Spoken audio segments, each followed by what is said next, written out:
Hello, hi. We are doing Unit 10 of MCO 15, that is gems and jewelry and handicraft. So, when we talk about this sector, gems, jewelry, handicraft, so India is a country that excels in this sector.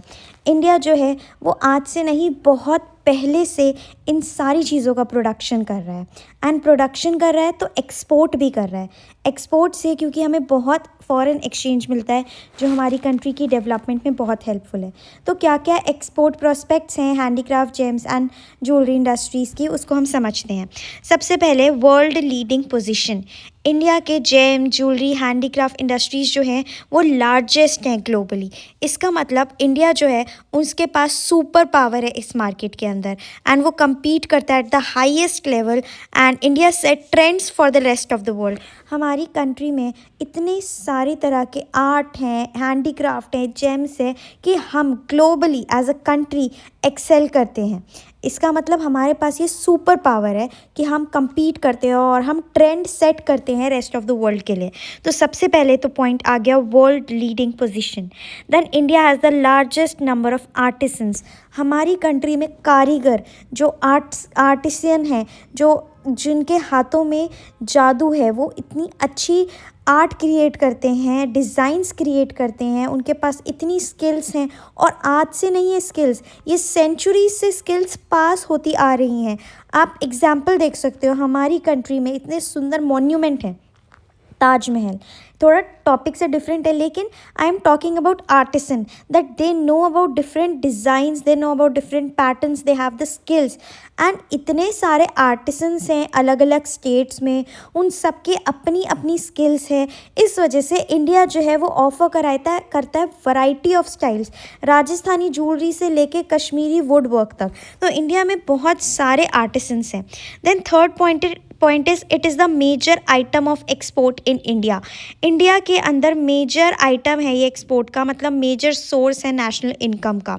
There is a constant growing demand. US, Europe, Middle East ऐसी countries में constant demand रहती है India की jewellery की और handmade decor की, जिससे कि ये सेक्टर हमारे लिए एक रिलायबल सोर्स बनता है इनकम का। So there is a constant and growing demand in the US, Europe and the Middle East for Indian made jewelry and handmade decor, making it a reliable source of income for the country. Now अब हमने बात कर लिया हमारी strengths की, basically features की। Now there are some problems और challenges. कुछ प्रॉब्लम्स और चैलेंजेस भी होते हैं हैंडीक्राफ्ट जेम्स एंड ज्वेलरी के बिजनेस में, इंडस्ट्रीज़ में। सबसे पहले है रॉ मटेरियल ख़रीदना अब्रॉड से। इससे क्या होता है, इंडस्ट्री के पास हमारी कंट्री में इतना पैसा नहीं होता कि हम बाहर से बहुत महंगे महंगे रॉ मटेरियल ख़रीद सकें।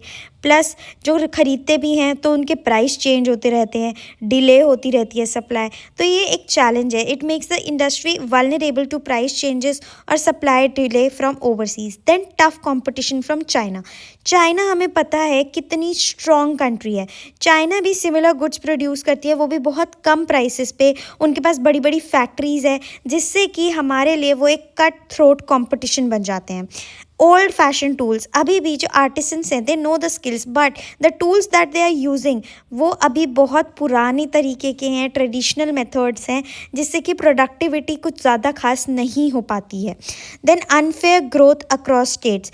कुछ स्टेट्स जो हैं वहाँ पे बहुत अच्छी फैसिलिटीज़ है, इंफ्रास्ट्रक्चर है, रोड, मॉडर्न फैक्ट्रीज़ हैं, और कुछ ऐसे स्टेट्स हैं जो बहुत बैकवर्ड है, पीछे रह गए हैं। तो ये जो इम्बैलेंस है, इसका मतलब है कि जो टैलेंटेड आर्टिसंस रिमोट एरियाज़ में है, बैकवर्ड एरियाज़ में, उनको मौका ही नहीं मिलता है कि वो अपने गुड्स को मार्केट में ईजिली पहुँचा सकें।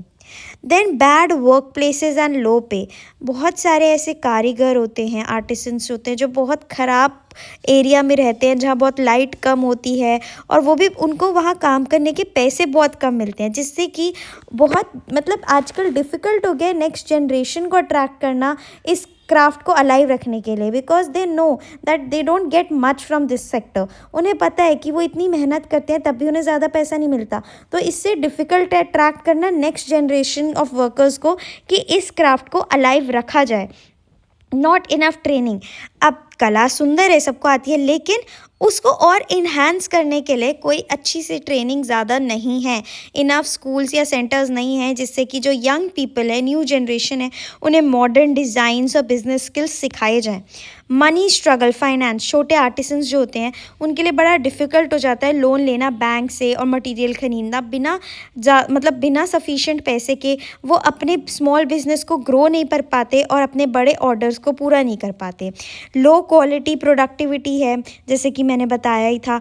इम्पैक्ट ऑफ टेररिज्म, अब कुछ रीजन में क्या होता है, थोड़े सेफ्टी के इशू रहते हैं एंड उन्हें डर रहता है कि कैसे कुछ कोई हम पे अटैक ना कर दे, तो इससे जो टूरिज़्म और ट्रेड है उस पर प्रॉब्लम आ जाती है एंड इससे फॉरेन बायर्स जो हैं वो विज़िट नहीं कर पाते और इससे एक रिस्की इन्वायरमेंट बन जाता है बिज़नेस के लिए। सो हमने देखा क्या क्या चैलेंजेस हैं। रॉ मटेरियल का कंपटीशन है चाइना से, ओल्ड फैशन टूल्स यूज़ करे जा रहे हैं, अनफेयर ग्रोथ है across states, bad work places and low pay, not enough training, money struggle, low quality and productivity, impact of terrorism. अब क्या फ्यूचर में स्ट्रैटेजीज अपनाई जा सकती हैं बूस्ट करने के लिए एक्सपोर्ट? सबसे पहले है better sourcing of material. Industry को रिलायबल वेज ढूंढने चाहिए जिससे कि वो अच्छी क्वालिटी के गोल्ड, स्टोन, वुड इन सबको खरीद सके अब्रॉड से लोअर कॉस्ट पे। क्वालिटी अच्छी मिले और कॉस्ट कम हो, ऐसे तरीके ढूंढने चाहिए इंडस्ट्री को, और ये इंश्योर करना चाहिए कि जो फाइनल प्रोडक्ट है वो हाई क्वालिटी का भी हो और अफोर्डेबल भी हो कस्टमर्स के लिए। तो पहला पॉइंट तो ये हो गया बेटर सोर्सिंग ऑफ मटेरियल, अगर हमें अपने एक्सपोर्ट्स को बूस्ट करना है। देन प्रोडक्ट्स जो होने चाहिए वो मैन्युफैक्चर्ड होने चाहिए according to the change in fashion and style. जो फैशन और स्टाइल है वो कांस्टेंट तो रहता नहीं है, it keeps on changing.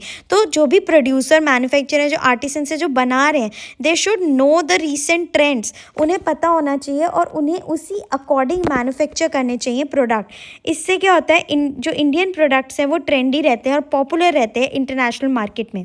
Then opening design school, government को ज़्यादा से ज़्यादा इंस्टीट्यूट्स खोलने चाहिए आर्टिसंस को पढ़ाने के लिए, सिखाने के लिए कि किस तरीके से मॉडर्न वर्ल्ड क्लास डिज़ाइन बनाए जा सकते हैं जिससे कि जो नेक्स्ट जनरेशन वर्कर्स की है वो भी कॉम्पिटिटिव और क्रिएटिव बने।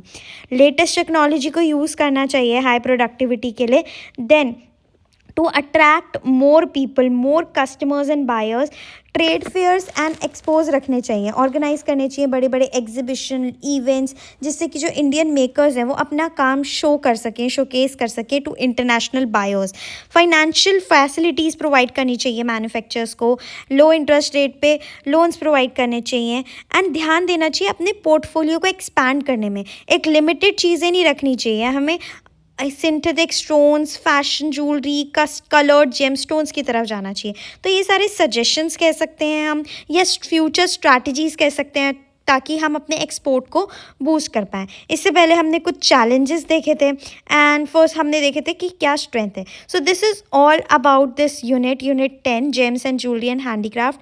I hope you like this video. If you like this video, do give it a thumbs up. Subscribe to my channel for more such videos. Share the video with your friends. Thank you for watching.